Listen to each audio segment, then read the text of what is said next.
Kannada easy ಇತ್ತು, matter ಜಾಸ್ತಿ ಇತ್ತು ಬರೆಯೋಕೆ ಅಷ್ಟೇ. ಯಾವುದೇ ಸ್ಪೆಲ್ಲಿಂಗ್ ತಪ್ಪಿಲ್ಲದೆ ಬರೀತೀನಿ ನೀಟಾಗಿ ಅನ್ಕೊಂಡಿದ್ದೆ. ಟಾಪರ್ ಬರ್ತೀನಿ ಅಷ್ಟು 620 ಬರ್ತೀನಿ ಅಂದ್ಕೊಂಡಿದ್ದೆ, 625 ಗೊತ್ತಿಲ್ಲ. 620 ಅಂತ.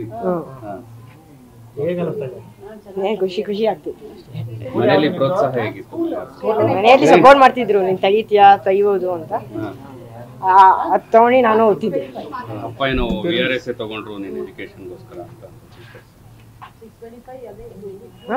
ಅಪ್ಪ ಏನೋ VRS ತಗೊಂಡ್ರು ನೀನು ಎಜುಕೇಶನ್ಗೋಸ್ಕರ ಅಂತ. Government engineer ಆಗಿದ್ರಾ?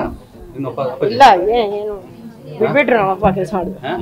ಏನಕ್ಕೆ ಕೆಲಸ ಬಿಟ್ರು? ಗೊತ್ತಿಲ್ಲ ನನಗೂ.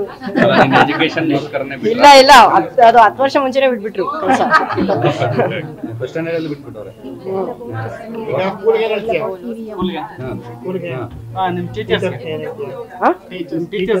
ನಮ್ಮ ಟೀಚರ್ ಅವ್ರ ಸಹಾಯದಿಂದನೇ ಆಗಿರುತ್ತೆ. ಪಾಠ ಮಾಡ್ತಿರಲ್ವಾ?